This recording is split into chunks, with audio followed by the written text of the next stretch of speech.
Yarny friends, I'm Sara Sach. Welcome back to another edition of this or that. And like today, the other thing. Well, today we're talking about Christmas gifts. And the reason we're talking about this, of course, is it's Christmas in July week. We're having some Christmas videos this week, and then next week we're going to start our crochet along. So I'm real excited about that.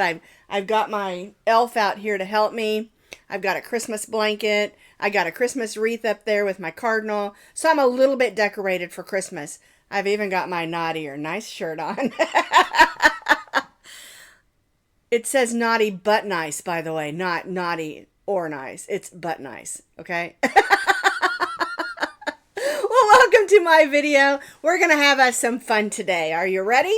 So today we're going to talk about crochet gift giving. And what I mean by that is, do you crochet gifts for Christmas? I know in the past I used to do tons of them, and I don't do as many as I used to, mostly because a lot of my nieces and nephews have grown up and they have families of their own, and so I don't really worry about making sure every one of them have a gift anymore. But I do still make them for my own grandkids and my own, closer family and friends that are around me, and I do enjoy making them. But I am particular about who I make them for, because I want to make sure that they appreciate what I do. And it's not just that I need a big thank you. I just don't want them to go, ew, that's not really what I wanted. So, since it's Christmas in July, I have made a list. This is the Sara list, not a Santa wish list. So I have 5 questions here. Number 1, do you make Christmas gifts?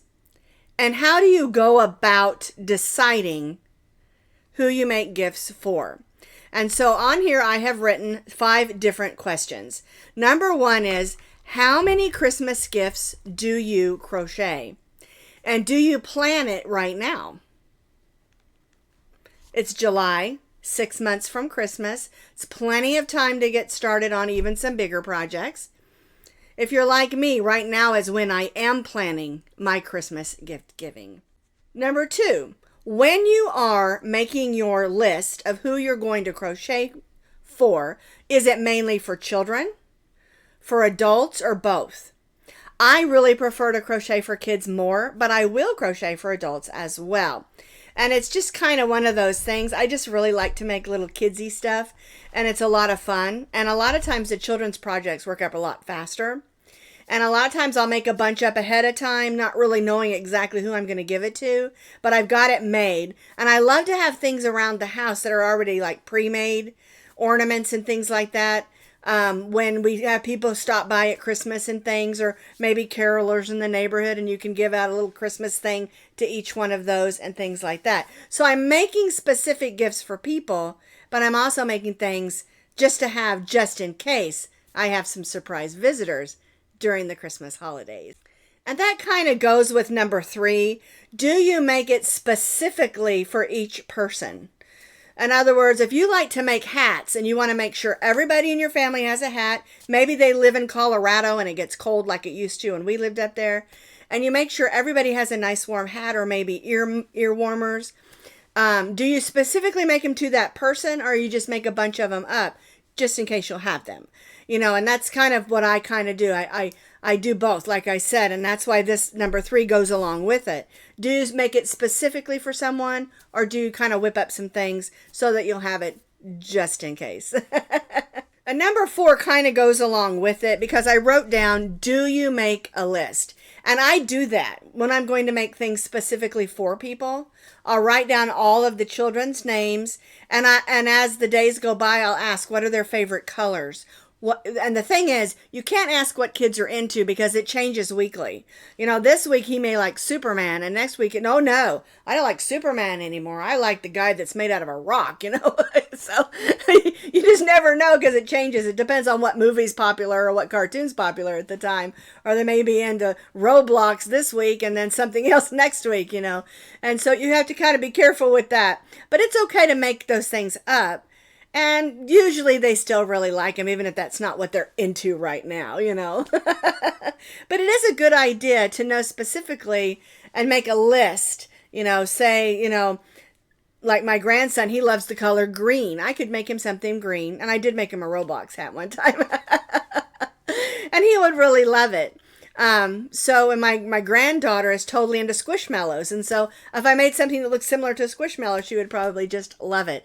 And so it's kind of nice to know those things so that you can make things specifically for people.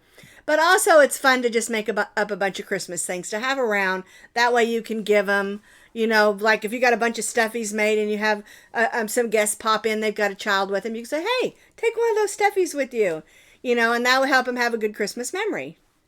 I like Christmas memories. Another good one is, do you set a goal? In other words, maybe you've decided you've got 6 kids that you want to make something for, or 6 people, and you've decided to make each one of them a new blanket for their bed. Do you set a goal? Okay, I'm going to make one each month until Christmas, or I'm going to try to just work on it all at the same time, a little bit, you know what I'm saying? Like I'll work a few rows on this one and a few rows on that one. You know, do you set a goal? Maybe you want to make, like next week on our crochet along, we're going to be making a joy bear. And you may say to yourself, I'm going to make one for each of my 5 grandkids. Okay, and then, so you've got a goal that you're going to make 5 different joy bears. You know, so it's a good idea to make a goal. That way, you know ahead of time what you're thinking you're going to do. And also the thing is, if you don't reach that goal, don't panic. You can always, something that I have done in the past is say, look, I'm working on this for you. I didn't get it done by Christmas, but when it's done, I'll give it to you. And sometimes it ends up being March. You know, those things happen, you know, but it's a good idea to set a goal. And part of the problem I have is I set a lofty goal. In other words, I try to do too much. And so I'm learning to scale it back a little bit. And then if I have more time, I can whip up some other things as well. So goals are a good idea. Hard to keep sometimes, but a really good idea. This last question about gifts is a little bit different. And that is, do you crochet a gift bag to put the gifts in? Or do you just buy a gift bag? And I love to make gift bags. I love to make the little drawstring bags. I have several different patterns for those. And you can find all of my Christmas patterns in my YouTube playlist. It just says Christmas on it. I have several, probably 5 or 6 different gift bags that I have designed. I really love doing them. And I like, and so, most of them you could even stuff them and make them into stuffies, because you just put some stuffing in it, pull the drawstring and make a bow. And it looks like Santa's bag or elf bag or ornament, you know, things like that. But I really love to make them and I love to give them, because if you don't know what to give somebody, you can put together a really fun little gift bag just by putting together some, you know, cookies in a Ziploc bag or candies in a Ziploc bag and things like that, homemade things. Or you can pick up a few little odds and end things. It's always nice to have some few little Christmassy things that you might get at the Dollar Tree or down Walmart's, you know, inexpensive aisle, and have a few of those things on hand. Then you can just throw them in a bag and give them to someone if you forgot maybe a child or someone's gift, or there was an unexpected visitor or something like that. So gift bags are a really great thing to make. But I also like to make them to put things I've crocheted in, because then they have something to store it in. You know, so if it's a blanket, or say they're getting ready to have a baby, like this blanket here is I consider it a baby blanket, but it's not really a baby blanket. And it's super pretty, soft and fluffy. You know, I put it out at Christmas for me, you know, for when I'm watching TV and I just want a little something on my lap to keep me warm. But if I want to fold it and put it away, I like to have something to put it in. Okay.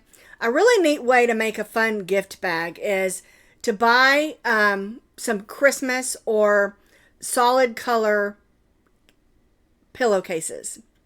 All right. And you can always crochet a trim around the top edge.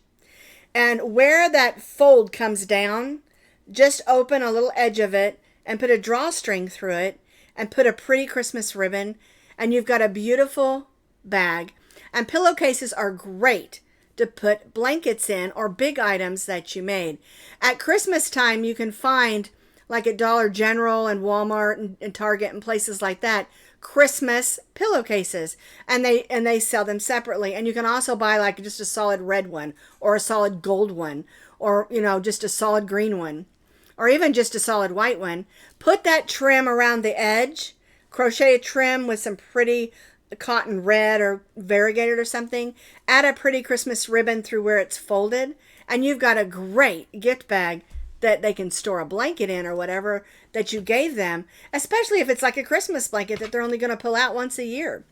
Okay, and so gift bags are a great thing to enhance and make the gift that you're giving just a little bit more Christmassy.